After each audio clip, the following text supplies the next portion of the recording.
Bismillah. Assalamualaikum warahmatullahi wabarakatuh. Alhamdulillah. Nahmaduhu subhanahu wa ta'ala hamdan yuwafi ni'amahu wa yukafi mazidah. Ya Rabbana lakal hamdu kama yanbaghi li jalali wajhika wa azimi sultanika. Subhanaka la nusi thana'an 'alaika anta kama athnaita 'ala nafsik. Walakal hamdu walakal syukru 'ala dzalika. Allahumma salli wa sallim ala habibina sayyidina Muhammad wa ala alihi wa ashabihi wa tabi'ina lahum bi ihsanin ila yaumiddin. Allahumma ya Rabbana inna nas'aluka mahabbata habibika sayyidina Muhammad. A'inna ya Rabbana ala tiba'i sunnatihi wa amitna ya Rabbana ala millatihi wa khsurna yawmal qiyamati ma'a zumratihi wa tahta liwa'ihi. Warzuqna ya Rabbana taubata qabla al-maut. Asyhadat 'inda al-maut wal jannata ba'da al-maut amma ba'd. Yang sangat kami cintai, kami muliakan, rindu ridha Allah para pecinta baginda Nabi Muhammad sallallahu alaihi wasallam. Alhamdulillah kita bisa bergabung kembali bersama-sama belajar agar kita semakin dekat dengan baginda Nabi. Dekat dalam ilmu, artinya mendapatkan ilmu Nabi, semakin banyak mendapatkan ilmu Nabi. Dekat dalam amal, mudah meniru Nabi. Dan insya Allah dekat juga tempat kelak di surga. Sebab surga tertinggi, terbagus adalah surga yang ditempati baginda Nabi Muhammad sallallahu alaihi wasallam. Dengan belajar ilmu saat ini yang diajarkan oleh Imam Ibn Hajar Asqalani dengan kitab Targhib at-Tarhib, itu ilmu agar kita lebih tahu tentang Nabi, lebih dekat pada Nabi, sehingga kita mudah mengikuti yang dibawa oleh baginda Nabi Muhammad SAW. Kita dengan kitab Targhib at-Tarhibnya Imam Ibn Hajar Asqalani, yang kita sudah sampai kepada hadis selanjutnya, hadis yang ke-448. Wa an Anas, dari Sayyidina Anas radhiyallahu ta'ala anhu, qala, beliau berkata, ghaba ammi,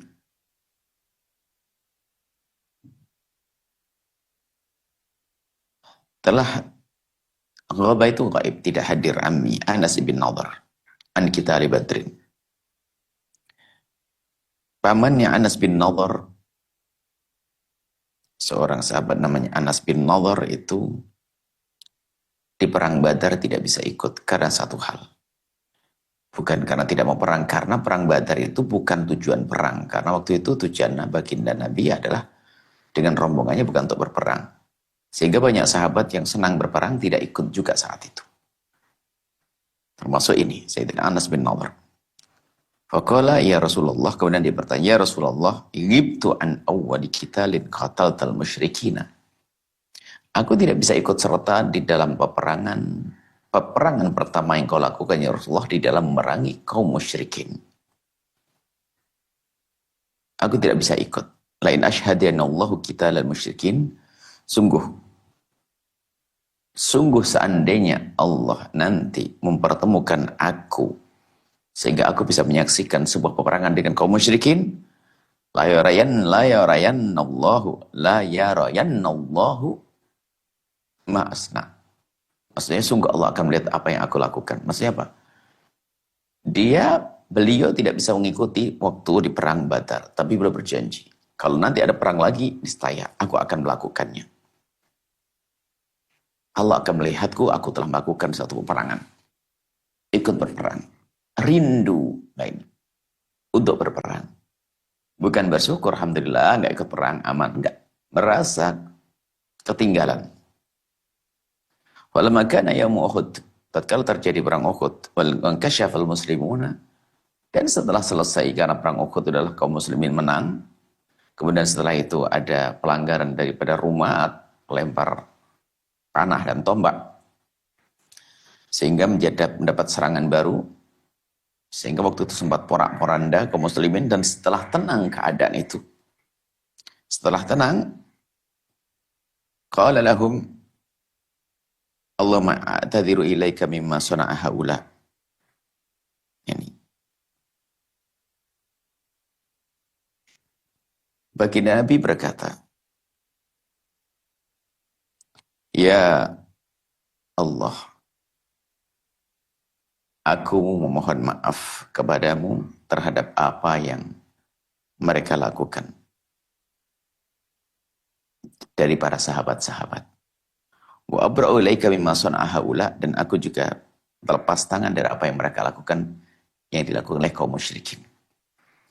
Jadi memang di saat itu ada beberapa sahabat Nabi yang waktu itu tidak patuh dengan petunjuk baginda Nabi agar tetap berada di bukit. Nanti kalau Anda sempat umrah, semoga Allah mudahkan Anda untuk melaksanakan haji atau umrah.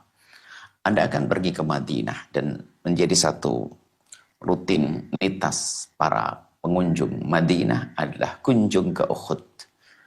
Jadi Uhud nanti antara kubur Sayyidina Hamzah berseberangan, biasanya kita ada, itu ada bukit, bukit rumah atau gunung untuk melempar tombak dan panah.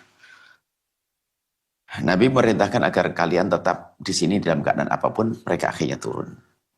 Di saat merasa sudah aman, merasa sudah ini, buru-buru turun. Maka ini dianggap sebagai suatu pelanggaran kepada baginda Nabi, biarpun mereka bukan niat melanggar, tapi sudah melakukan satu kesalahan. Dari mereka tidak ada yang ingin melanggar Nabi, karena memang merasa sudah aman. Karena musuh sudah mundur. Akan tapi Nabi melakukan itu semua dengan petunjuk dari Allah. Sehingga betul di saat para pemanah yang berada di atas itu turun, tiba-tiba ada serangan baru, pasukannya yang dipimpin oleh Khalid sebelum Sayyidina Khalid masuk Islam menyerbu, dan posisi-posisi yang tadi yang Nabi memerintahkan sahabat untuk tinggal di situ diambil ganti oleh orang-orang musyrikin. Dari situlah kaum muslimin porak-poranda. Maka Nabi memohon maaf dalam hal keadaan semacam minta ampun kepada Allah. Wajar, ya, biarpun sahabat Nabi itu tidak berniat melakukan kesalahan, tapi itu dianggap sebagai salah karena tidak ikut petunjuk dari Nabi SAW. Kemudian, thumma taqaddama istaqbalahu Sa'dun bin Mu'ad. Kemudian Sayyidina Sa'ad bin Mu'ad. Sayyidina Sa'ad bin Mu'ad datang. Ya Sa'ad bin Mu'ad, wahai Sa'ad bin Mu'ad, al-jannatu wa rabbin nadhr inni ajidu rihaha duna Uhud. Wahai Sa'ad bin Mu'ad, surga dan demi Tuhannya Nadhr, inni ajidu rihaha duna ahadin, sungguh aku telah melihat aroma surga. Jadi Sayyidina Anas bin Nadhr ini di saat melihat keadaan semacam itu, ini keadaan di perang Uhud waktu itu, sudah begitu rindu dia untuk berperang dan mati syahid karena merasa menyesal tidak bisa ikut di perang Badar. Ya, dia hanya menyebut ada surga, demi Allah ada surga, surga, surga, dan aku sungguh telah mencium bau surga itu. Karena keyakinan, dan begitulah orang kalau punya keyakinan yang kuat, biarpun sesuatu itu belum terjadi, ya seperti sudah terlihat. Seperti keyakinan akan surga, janji-janji Allah, dan semacam ini. Sehingga para mujahid-mujahid itu bagaimana mereka berani mati. Jadi kalau sudah mujahid Islam itu sangat beda dengan jago-jago perang di dalam agama yang lain, atau kalau motivasinya, kaum muslimin yang kenal Allah dalam berperang itu betul-betul pengen mati. Bayangkan, urusan sama orang pengen mati, kira-kira gimana? Apa tidak menakutkan? Jadi orang-orang kafir itu kalau sudah dengar orang beriman itu majunya hanya pengen cari mati, mikir. Jadi bagi kaum muslimin kematian adalah bukan satu hal yang berat, enteng. Nah ini menakutkan. Kalau musuh mereka adalah pengen hidup, sehingga mati mereka takut. Kalau kaum muslimin berani mati. Berani mati. Dan mencari mati. Kenapa tahu begitu agungnya mati syahid. Maka di dalam berperang pun bukan berarti langsung dalam menyerahkan leher. Yang enggak dong. Mereka berjuang semaksimal mungkin. Dengan menebas leher lawan dan seterusnya sampai dia terbunuh. Dahsyat. Mati syahid. Kemudian qala Sa'ad, Sayyidina Sa'ad yang melihat Sayyidina Anas bin Nadhr tadi, "Famastata'tu ya Rasulullah ma sana." Sungguh aku melihat yang dilakukan oleh Anas itu masih luar biasa. Aku tidak akan mampu kayak dia. Begitu berani dan terus menyerang begitu. Kalau Anas, Sayyidina Anas berkata, "Fawajadna bihi bid'an." Sayyidina Anas perawi ini, aku menemukan kepada Anas bin Nadhr ini adalah beberapa atau 80 bid'an wa thamanina, 80 lebih. Darbatan bisayfi. Aku telah melihat ada 80 lebih luka-luka sabitan pedang. Sambaran pedang. Auta'natun birubhin, atau luka karena tombak. Arabiyatan bisahmin, atau karena anak panah. Wajadnahu qad qutil, dan dia telah terbunuh. Kami menemukan dia dalam keadaan sudah terbunuh, mati syahid. Wa qad mathala bihil musyrikuna, kan kaum muslimin ternyata bukan sekedar dia membunuh sampai mencincangnya. Fama arafahu ahadun, sampai tidak bisa dikenali. Tentang tubuhnya Anas bin Nadhr enggak bisa dikenali. Illa ukhtuhu bibanani. Kecuali kakak perempuannya. Saudari perempuannya mengetahui adalah dari ciri jemarinya. Badannya sudah hancur. Tinggal jemarinya terlihat tuh jemarinya Anas bin Nadhr. Faqala Anas, Sayyidina Anas. Sayyidina Anas perawi hadis ini. Kunna naro. Kami berpendapat atau aunadhunnu, atau menduga, an hadhil ayat nazalat fihi, ayat ini turun untuk Sayyidina Anas bin Nadhr. Fi ashbahi, atau orang yang seperti Sayyidina Anas bin Nadhr, yaitu orang yang semangat, punya keberanian dalam berjuang sampai meninggal di medan laga. Minal mu'minina rijalun sadaqu ma ahadullah alaihi. Muttafaqun alaih. Ada sebagian orang kaum beriman itu memang mereka adalah orang-orang yang sadaku, tulus dalam melakukan ikatan janji kepada Allah. Kalau sudah ingin mati, ya ingin mati. Ingin surga, ingin surga. Sudah patuh, sudah. Nah, ini orang dahsyat yang menakutkan. Dan itulah keadaan perang di dalam kaum muslimin, adalah memang orang mencari mati syahid, mencari kemuliaan di balik sebuah kematian. Kemudian an Abdullah, ya Abdullah, kemudian riwayat ini ada lanjutannya. An Jabir bin Abdullah, dari Sayyidina Jabir bin Abdullah radhiyallahu ta'ala anhuma, qala, beliau berkata, "Ji'a bi abi ila Nabi sallallahu alaihi wasallam." Telah didatangkan ayahku.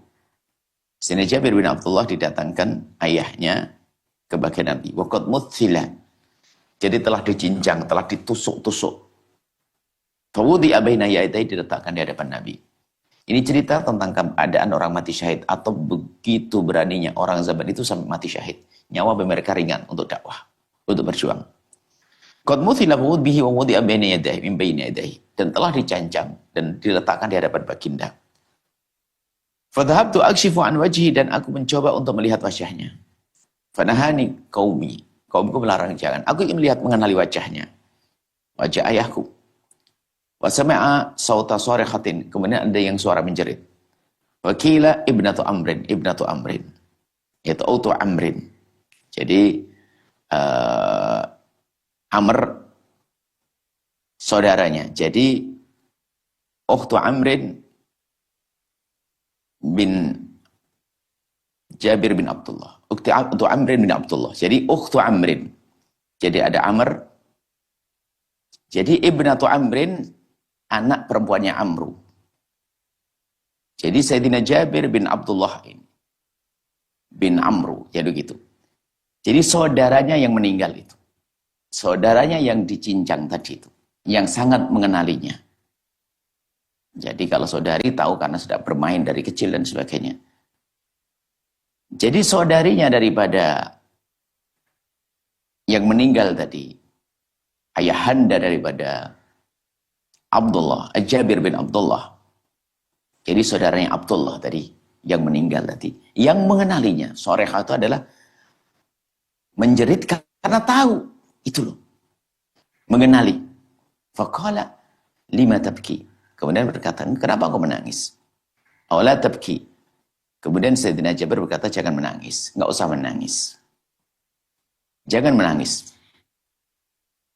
Dan gini loh, malah masalah menangis ini bukan dilarang ya. Kalau kita mendengar berita-berita tentang Lah menangis, tidak boleh menangis. Ini maksudnya adalah jangan bersedih di sini. Adapun menangis, ini saya kami tambahan. Kalau ada orang meninggal dunia, menangis wajar. Karena baginda Nabi juga pernah menangis. Baginda Nabi juga pernah menangis di saat Sayyidina Ibrahim putra beliau wafat. Al-ainu tatma, ini bercucur air mata. Wal qalbu yahzan, hati berduka. Hati berduka, hati sedih. Itu wajar manusia. Tapi yang nggak boleh adalah melakukan sesuatu yang dilarang oleh Allah. Di sini wajar saudarinya meninggal, dia menangis. Tapi tabghi bukan berarti larangan menangis, selalu nggak boleh menangis. Kalau perempuan menangis, menangis. Yang penting bukan berbohong, bukan dibuat-buat. Kemudian tidak boleh merobek-robek baju, tidak boleh mukul-mukul wajah. Menangis. Untuk menghilangkan kesedihan, nangis. Untuk puas dalam, agar menepis mengurangi kesedihan. La tabki, jangan kau menangis. Maksudnya nggak perlu disesali. Mazalatil malaikatu tudhillu bi ajlihatiha. Karena malaikat telah memayungi dengan sayapnya. Artinya apa?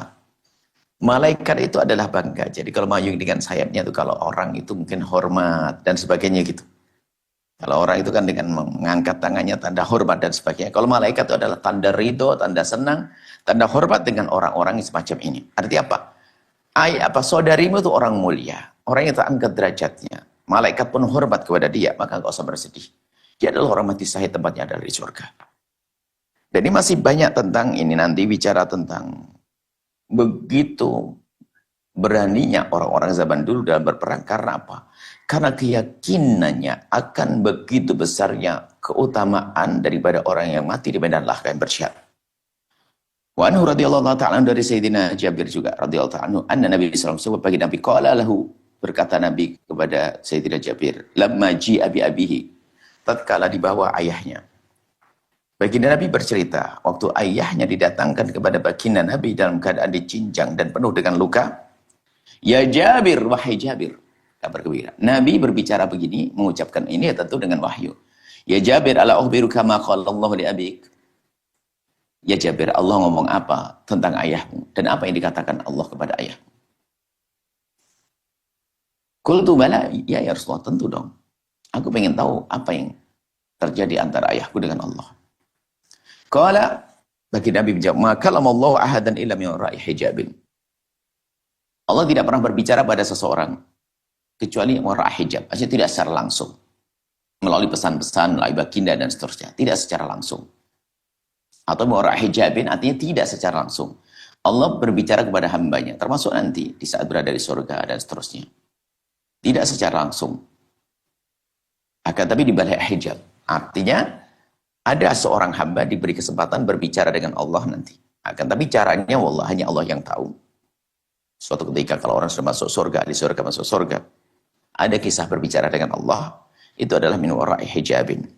Wa kallama abaka, adapun ayahmu Allah bicara dengan langsung, tidak pakai perantara. Kifahan, terang-terangan secara langsung. Faqala, kemudian Allah menawarkan. Allah berkata, ya Abdullah, hai hamba Allah. Ya Abdullah, wahai Abdullah. Tamanna alayya u'tika. Tamanna, berharaplah. Maksudnya, memintalah kau kepadaku, aku akan beri. Kau minta apa, wahai Abdullah? Kamu minta apa coba? Bagaimana Allah yang menawarkannya? Qala ya Rabb. Kemudian ayahmu itu, wahai Jabir, menjawab. Jadi kisah ini disampaikan oleh Allah kepada baginda Nabi, namanya wahyu. Biarpun ini hal yang gaib, tapi Allah boleh. Allah boleh memberitahu kepada siapapun dari hambanya tentang yang gaib. Dalam hal ini adalah seorang Nabi, wahyu. Ya Rabb, wahai Tuhanku ya Allah. Aku minta satu. Apa itu? Tuhyini, hidupkan kembali aku. Fa'uqtal fik. Kemudian aku bisa mati karenamu, mati lagi, taniatan yang kedua kali. Jadi rupanya menikmati, kalau orang mati syahid itu, dia menikmati sehingga pengen hidup lagi, lalu mati lagi dalam keadaan berperang. Allah.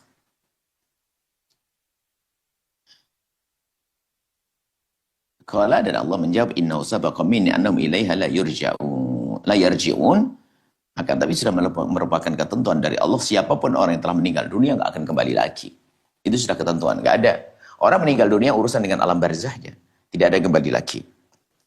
Kemudian Sayyidina Abdullah berkata lagi, kemudian Abdullah ini ayahnya Sayyidina Abdullah tadi, ayahnya Sayyidina Jabir tadi berkata, qala ya Rabb, wahai Tuhanku ya Allah, minta dihidupkan kembali nggak dikasih.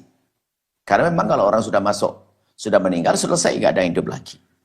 Ini menunjukkan bahwasanya mereka itu sudah menikmati begitu rindunya mati syahid. Setelah mati syahid, rindu untuk dihidupkan kembali, bisa mati syahid lagi.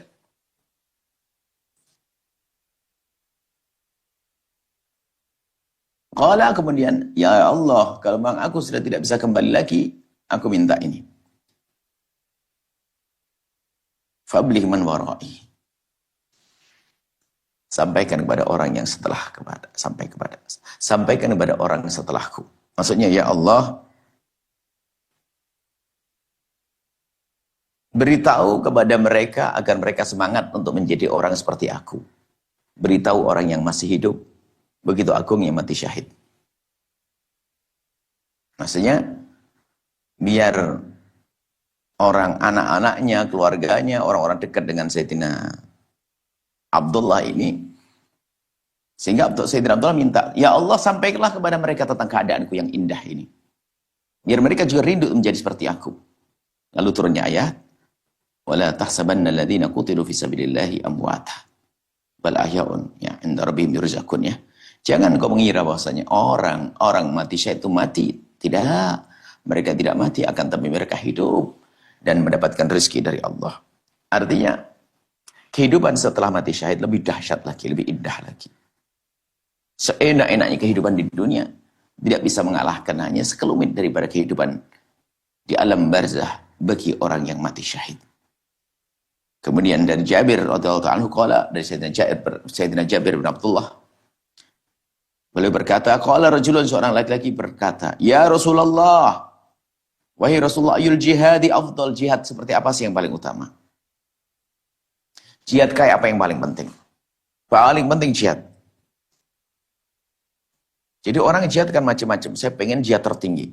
Jadi setelah terlanjur terjun di medan laga itu, ada para kekasih Allah, para sahabat Nabi itu nggak mau tanggung. Saya pengen menjadi tempat tertinggi, paling dekat dengan Nabi, tempat paling istimewa. Kalau Sayyidina Nabi menjawab, ayyuqar jawaduk. Dalam sebuah peperangan, disembelih kudamu. Disembelih kudamu ini bisa jadi adalah karena kalah atau karena diserang lawan. Uyurak temuk, dan telah mengalir, mengucur darahmu. Artinya mati, engkau mati, sak kuda-kudamu juga hancur, habis-habisan. Duniamu hancur dan engkau dalam keadaan wafat, mati syahid. Model seperti inilah jihad yang paling dahsyat. Jadi ada orang berjihad dengan dirinya sendiri. Ada orang berjihad dengan hartanya. Ada orang berjihad dengan harta ya, dan ilmu. Ya, jadi ada orang berjihad dengan macam-macam. Ada orang pergi medan laga nggak punya apa-apa. Kecuali modalnya adalah badan saja. Nanti ada orang lain yang berjihad hanya hartanya. Membantu orang yang berjihad. Dia tidak bisa turun karena satu hal mungkin tua dan sebagainya. Lalu dia menyiapkan persiapan untuk orang yang mau jihad. Ini mendapatkan keutamaan orang-orang semacam ini. Kemudian yang kita ambil yang terakhir ini, an Ibn Abbas, dari Sayyidina Abdullah bin Abbas radhiyallahu taala anhuma, qala berkata, qala Rasulullah SAW bersabda, asyuhada'u, orang-orang mati syahid itu ala bariki nahrin bi babil jannati. Orang mati syahid itu berada di satu sungai yang kemilauan jernihnya berada di pintu surga. Kubbatin khadra, ada sebuah kubah warna hijau, yakhruju alaihim rizquhum, yang Allah berikan rizki di situ, minal jannati, di surga, bukrata wa asyiya. Jadi orang mati syahid mendapatkan rizki dari Allah, mendapatkan kenikmatan dari Allah. Jadi di saat berada di alam barzahnya mendapatkan kemuliaan dari Allah Subhanahu wa taala. Bahkan kemuliaan ini adalah karamah. Kemuliaan yang dahsyat luar biasa. Allah yang memberinya. Rawahu Ahmad, Sahih Ibnu Hibban wal Hakim qala sahihun ala syarti Muslim. Kemudian juga disebutkan tentang keadaan roh. Ini nanti adalah yang disebut dengan furu'ul aqidati, yang harus kita yakini orang mati syahid adalah mulia Dan Allah akan berikan kenikmatan kepada mereka. Ada cara memberikan kenikmatan, tidak tahu apakah masuk surga atau ada kenikmatan surga dikirim ke alam barzah. Karena alam barzah sebuah alam yang bisa, yang alam barzah itu alam. Jadi kami gambarannya begini loh.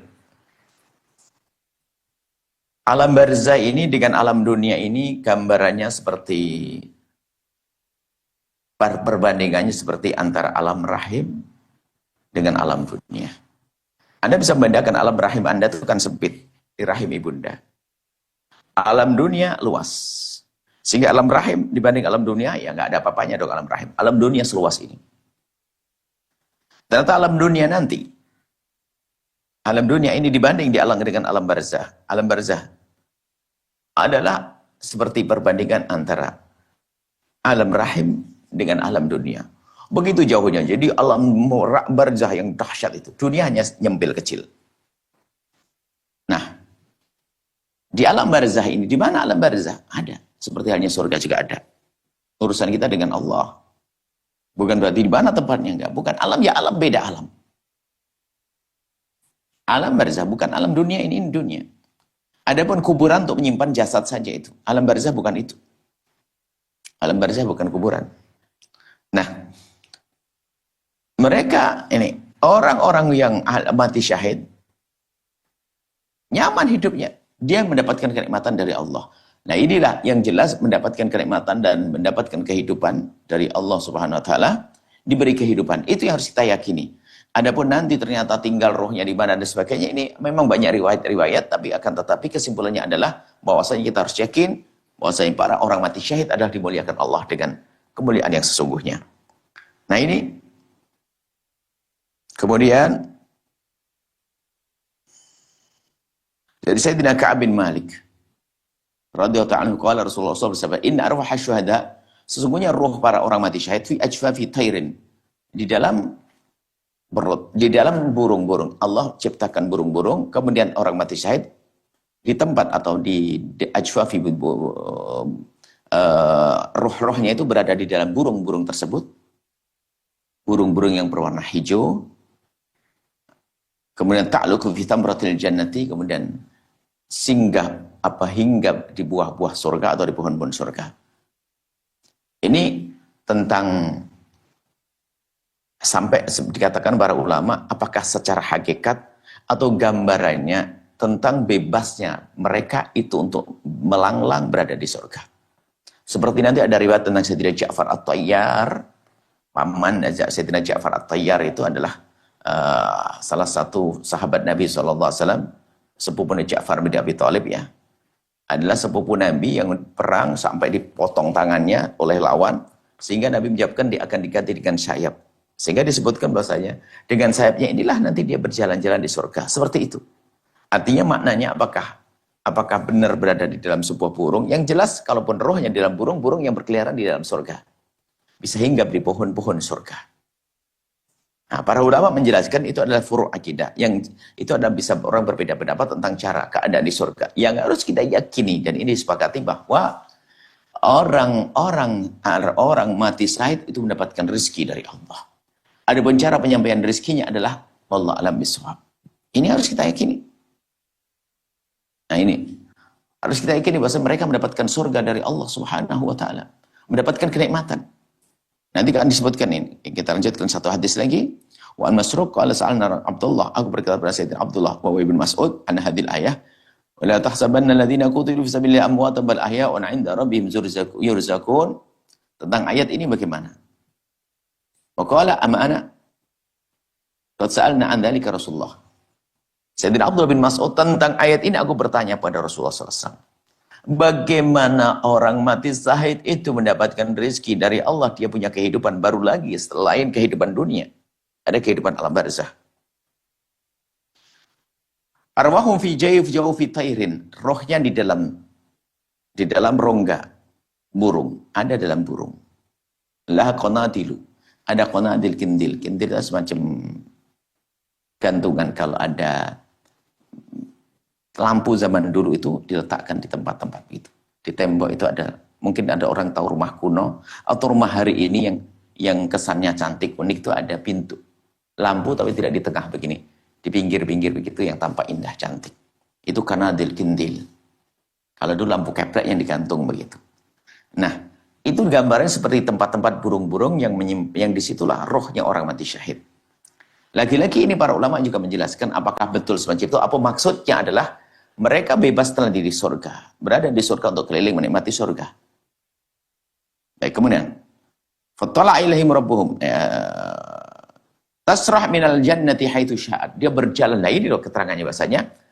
Arwahnya orang mati syahid itu berada di surga bebas. Tasrah itu berjalan-jalan. Menikmati keadaan surga. Sebebasnya. Tubatawi ila tilkil qanadil. Kemudian setelah itu, setelah putar-putar, yang singgah di qanadil tersebut. Dikindil di tempat yang sudah disiapkan tadi. Digambarnya tempatnya seperti tempat lampu-lampu keplek. Jadi ya di surga kemudian singgah-singgah. Ya gambarnya kayak burung beneran gitu. Akan tapi ketahuilah bahasanya. Ini adalah urusannya adalah dengan ghaibiyat. Berita yang kita dapat dari Nabi, ini banyak beritanya bukan ini saja. Sampai artinya menikmati. Ada surga disodorkan pagi dan sore dan seterusnya. Yang menjadi kesepakatan adalah bahwa mereka mendapatkan kenikmatan dari Allah. Ada caranya berbeda-beda riwayat.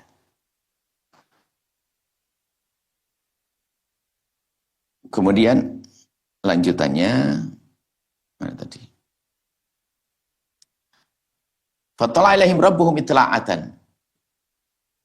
Fattala ilaihim rabbuhum ittila'atan. Kemudian Allah Subhanahu wa taala melihat mereka dengan pandangan khusus. Jadi Allah melihat mereka, maksudnya menyapa mereka. Subhanallah. Sapaan dari Allah. Nanti kita bisa melihat Allah dengan cara yang wallahu a'lam bishawab. Allah menyapa dengan kasih sayangnya. Allah menyapa hamba tersebut dan berfirman, berkata, hal tashtahuna syai'a. Hei hambaku yang telah berjuang di jalanku, kemudian kau mati di medan laga karena aku. Sekarang aku kasih pahala dong, imbalan. Kamu pengen apa? Qalu ayyu syai'in tashtahi. Maksudnya mereka, mau apa? Wa nan nasr. Ayyu syai'in nashtahi. Ya Allah, apa yang aku inginkan? Aku harus pengen apa lagi? Sudah enaknya, sudah kayak begini kok. Nahnu nasrah minal jannati haitsu syi'na. Ya Allah, Engkau tawarkan aku minta apa lagi, bingung saya minta apa. Ini semuanya ada di surga ini. Ini menunjukkan bahwasanya roh-roh mereka telah menikmati kenikmatan surga. Fa'ala dzalika bihim thalatha marratin. Kemudian Allah bertanya sampai 3 kali. Thalatha marratin falamma ra'au annahum lam yutraku min ayyas'alu qalu. Nah setelah mereka ini, orang-orang ahli surga ini, ditanya lagi kan oleh Allah, kamu pengen apa lagi? Ya Allah, ini sudah enak begini kok, tak pengen apa yang bisa saya minta? Sampai bingung minta apa, karena begitu indahnya saat itu. Seolah-olah sudah diberi semuanya. Ditanya lagi sama jawabannya, ditanya lagi sama jawabannya. Nah, tatkala mereka orang-orang ahli surga dari orang yang mati syahid itu ngerti ditanya, berarti kita harus beri jawaban. Lalu dia memberikan jawab mereka, kalau ya Rabb, nuridu ya Allah, kami ingin. An turaddu arwahuna wa antarudda arwahana. Aku menghendaki kau kembalikan roh kami fi ajsadina, kepada badan kami. Maksudnya ya Allah, kalau engkau memang minta bertanya kepadaku tentang apa yang aku inginkan, sudah cukup semuanya. Tapi kalau ditanya lagi, kalau kau telah bertanya ya Allah, maka aku jawab. Kami jawab, ya Allah ini. Aku minta kau kembalikan rohku ke jasadku untuk kau hidupkan kembali. Fa hatta nuqtal, sampai kami terbunuh. Bisabilika marratan ukhra, di jalanmu kedua kalinya. Falamma ra'a an laisa lahum hajatun turiku. Ya, setelah itu ya mereka selesai ditinggal oleh Allah karena mereka sudah tidak punya hajat. Yang diminta tidak sesuatu yang nggak mungkin diwujudkan. Karena apa tidak boleh? Karena sudah meninggal dunia, sudah nggak kembali lagi ke dunia. Nah, ini adalah kisah orang-orang yang mati syahid ya, tempatnya. Kemudian setelah itu ada satu lagi saya tambahkan, an Abi Darda, dari Sayyidina Abi Darda, sami itu Rasul, aku mendengar Rasulullah SAW yaqulu bersabda, yushafa'u syahidu fi sab'ina min ahli baiti. Yushaffa' telah diizinkan atau Allah memberikan pertolongan kepada keluarganya gara-gara orang mati syahid. Jadi orang mati syahid bisa menjadi sebab Allah memberikan pertolongan kepada 70 dari ahli baitnya. Jadi semua ahli baitnya akan mendapatkan kebaikan dari kebaikan yang dilakukan orang-orang yang mati syahid. Ini adalah kemuliaan hati. Yang mulia bukan saja yang mati syahid, ternyata yang berada di kiri kanannya pun mendapatkan kemuliaan. Semoga Allah Subhanahu wa taala memberikan kepada kita kerinduan untuk berjihad biarpun sudah tidak ada perang. Sampai kemarin disebutkan yang penting kan menguatkan iman kita, menghidupkan hati kita agar kita sedang berjuang di jalan Allah, pengennya mati di medan laga kalau seandainya peperangan. Kalau ternyata tidak ada peperangan sesuai dengan niat kita, Allah akan beri kebaikan kepada kita sesuai yang kita niatkan. Maka jangan takut untuk berjuang di jalan Allah kalaupun mati. Dan nanti akan ada gambaran selanjutnya. Ada orang mati syahid tapi tidak di medan laga. Bisa jadi adalah Anda atau kita-kita yang tidak ikut di medan laga. Sebab medan laga hampir sudah tidak ada negeri ini. Negeri sudah tidak perang seperti zaman dulu. Nah, kalau sudah seperti itu, ya.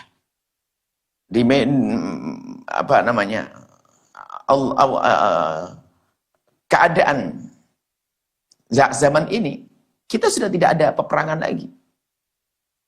Maka yang ada adalah niat untuk menjaga bangsa ini. Tentunya, ya dengan pemahaman kita di dalam membela bangsa ini. Karena inti, gini, kembali kepada yang kita jelaskan pada pertemuan yang lalu. Peperangan sudah tidak ada zaman ini. Dan adanya peperangan untuk apa? Untuk menjaga bangsa, untuk menjaga umat, untuk menjaga agama. Sehingga di saat sudah tidak ada peperangan untuk menjaga agama, maka menjaga agama tetap harus kita lakukan. Menjaga penganut agama, umat Nabi Muhammad harus kita lakukan. Nah, caranya bagaimana? Buatlah satu aktivitas yang melindungi umat, itu adalah jihad. Jangan punya aktivitas kita yang merusak umat. Hati-hati, daganganmu merusak umat atau tidak. Tontonan yang kita share merusak umat atau tidak. Ini ada tanggung jawab di hadapan Allah. Tanggung jawab di hadapan Allah Subhanahu wa taala. Nah, ini. Jadi yang kita lakukan. Kita nge-share, kita buat apa saja. Jadi harus ada hitungannya di hadapan Allah Subhanahu wa taala. Maka ayo kita semuanya dengan penuh keyakinan bahwa apa yang kita lakukan saat ini dilihat oleh Allah dan Allah Maha tahu apa yang di hati kita. Nah, termasuk menyiapkan kuda, menyiapkan apa-apa. Intinya jika aku menyiapkan sesuatu kekuatan, berlatih, kuda, miara kuda, berlatih, bela diri dan seterusnya. Kalau dilihatkan untuk bela agama Allah, maka sudah mendapatkan pahala. Biarpun dia tidak mati di medan laga. Semoga Allah memberikan dari kita semangat berjuang. Dan termasuk di antara yang kami hadirkan. Berjuang hari ini adalah berjuang melawan kesesatan dalam akidah dan kesesatan akhlak. Dengan cara nasihat, oke, para ustaz. Kalau bukan sebuah nasihat, akan tapi membuat satu milieu yang baik seperti yang saat ini Anda saksikan, mendirikan pondok pesantren, membuat pondok pesantren ini adalah untuk berkumpulnya anak-anak, hamba-hamba Allah pilihan yang berada di tempat tersebut. Sehingga mereka jauh dari hiruk-pikuk kehidupan manusia. Sehingga mereka akan terjaga. Nah, di saat kita mempersiapkan mereka untuk menjadi orang terjaga, kita yang membiayai, kita yang ngurusi, Anda mendapatkan pahala jihad. Itu sama dengan ada keberkahan di balik itu semua. Seperti orang miara kuda, ternyata dengan niat agar nanti untuk bisa berperang di jalan Allah. Untuk jihad di jalan Allah Subhanahu wa taala. Biarpun ternyata tidak ada peperangan, Allah Maha tahu tentang hatinya, Allah Maha tahu tentang niatnya. Wallahu a'lam bissawab.